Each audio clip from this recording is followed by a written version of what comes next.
Hello दोस्तों, नमस्कार। मैं आपका दोस्त कवि शरद अजमेरा वकील आज आपके लिए लेकर आया हूँ एक कहानी का शीर्षक है बेटी का खत। माँ के नाम। कमला जी थोड़ी सी मायूस हो गई अभी बेटी को भेजकर। यूं तो खुश भी बहुत थी आजकल। अभी सबसे छोटे बेटे की शादी जो हुई है, बहू भी उनकी पसंद की है और बेटी अपने परिवार में खुश है। अब तो उनकी जिम्मेदारियां लगभग खत्म हो गई है, पर फिर भी बेटी एक बार घर रहकर जाए तो दिल पर जोर तो पड़ता ही है। इसीलिए न चाहते हुए भी कभी कभी आंखें छलछला रही थी। कमला जी एक अच्छे खाते पीते परिवार की महिला थी। उनके पति सरकारी विभाग में काफी अच्छे ओहदे पर रहकर रिटायर हो चुके थे। उन्होंने अपने पद और रुतबे से काफी प्रॉपर्टी बनाई थी, अच्छी पेंशन भी आती थी। उसी का कमला देवी को बहुत घमंड था और उन्हें उनकी बहुएं इसी वजह से फूटी आंख भी नहीं सुहाती थी। उनके 2 बेटे और एक बेटी थे। एक बड़े बेटे का विवाह हो चुका था, मगर वह बहू बेटे अलग रहते थे।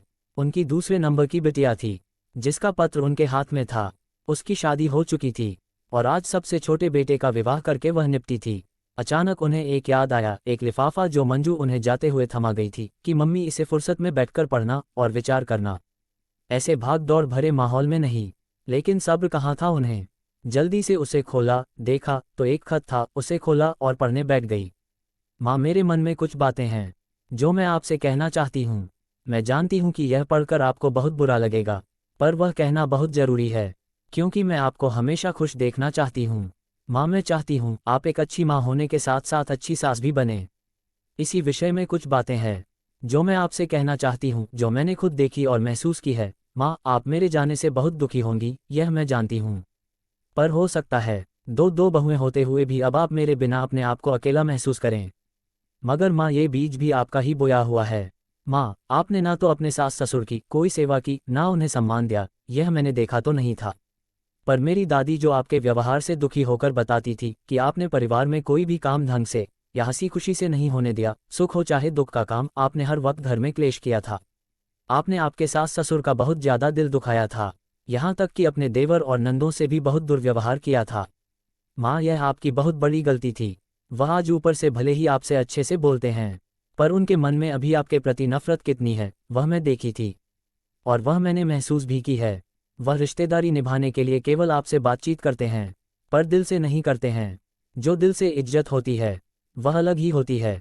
ऊपरी समाज में दिखावे के लिए वह आपकी इज्जत करते हैं।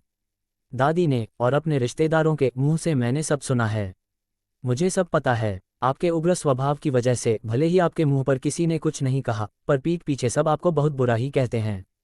ये बात आप कब समझोगी? शादी के 1 साल के बाद ही आप लोग अलग हो गए थे।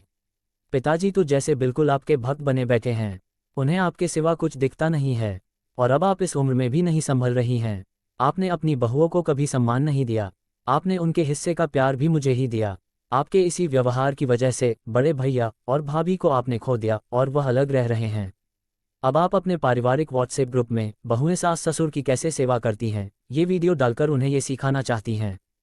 पर माँ, वीडियो से क्या कुछ बहुएं सीखेगी? अगर प्रैक्टिकल में आपने अपने सास ससुर की भी सेवा की होती तो बहू को बहुत अच्छे संस्कार मिलते और वह आपकी सेवा करती भी सही। ऐसे वीडियो डालने या ऐसे व्हाट्सएप मैसेज डालने से क्या बहुएं कुछ सीख सकेंगी? बहू का दिल तो प्यार से जीता जाता है। माँ, बहू को हमेशा हिकारत की नज़रों से देखा। मैंने माना कि आप बहुत ही होशियार हो। घर में घरेलू काम हो, धार्मिक काम हो या सामाजिक काम हो, आप सबसे आगे रहती हो, सबसे अव्वल हो। इसी वजह से अच्छी प्रतिष्ठा और इज्जत है। लेकिन उस इज्जत और उस प्रतिष्ठा का क्या करोगी जब घर में ही तुम्हारी कोई इज्जत ना होगी? हो सकता है तुम्हारे रुतबे और पापा के ना बोलने की वजह से बहुएं सामने कुछ ना बोले, पर पीठ पीछे या मन में उनके दिल में तो वह आपकी कोई इज्जत दिल से नहीं करेगी। मैं आपसे बहुत दिनों से बात करके यह बात कहना चाहती थी। मैंने बहुत कोशिश की आपसे खुद कहूँ, पर हिम्मत नहीं जुटा पाई तो इस खत में लिख दिया। जानती हूँ मैं आपकी एकलौती बेटी हूँ, जिसके कारण आप मुझे बहुत प्यार करती है। आपकी हर चीज़ मेरी पसंद से ही होती है, फिर चाहे वो घर के पर्दे, चादर, पेंट हो या आपकी साड़ियाँ, ज्वेलरी, कुछ भी आज तक आपने मेरे बिना नहीं लिया। शादी के बाद भी हम हमेशा साथ साथ ही बाजार गए, पर अब मैं चाहती हूँ कि आप ये मौका छोटी भाभी को दें। उनकी पसंद नापसंद का मान रखे।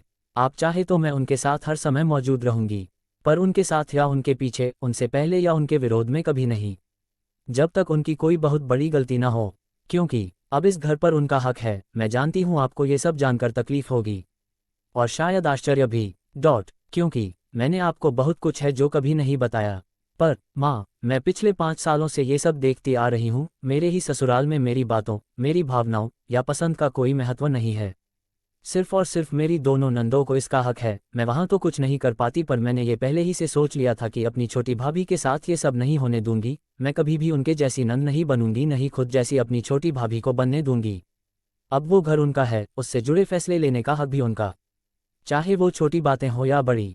उनकी सहमति सर्वोपरि है। मैं भुगत चुकी हूँ, आप जानती है माँ, मैं जब अपने ही कमरे में कुछ बदलाव करती हूँ तो दीदी मुझसे कैसे बात करती है, या घर में मैं कोई भी नई चीज़ ले आऊँ तो उसके लिए मुझे कैसे सुनाया जाता है।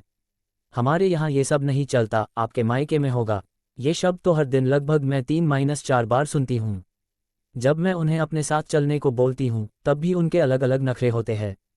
कभी आज नहीं भाभी, या आप अपनी पसंद से ही ले आइए ना, साथ न जाने के ढेरों बहाने होते हैं। इसीलिए अब मैं खुद सब करने लगी हूँ, किसी की परवाह किए बिना। आप जानती है, जब भैया मुझसे मिलने आते हैं न तो घर में सबका मुंह देखने लायक होता है। अगर उसके हाथ में कोई बड़ा सा गिफ्ट या सामान देख ले तो सब खुश हो जाते हैं, खाली हाथ उनका आना किसी को गंवारा नहीं। कहते हैं अभी पिछले हफ्ते ही तो आया था, कोई खास काम था क्या। मैं जानती हूँ, इसीलिए उन्होंने अब घर आना भी कम कर दिया। मुझे यकीन है कि भैया ने ये बात आपको नहीं बताई होगी, इसीलिए आप प्लीज़ भाभी के मायके से किसी के आने पर तानाकशी ना करिएगा, क्योंकि मैं इसका दर्द जानती हूँ और घर वालों से मिलने की खुशी भी। कभी उन्हें ये मत कहिएगा कि घर से क्या सीख कर आए हैं।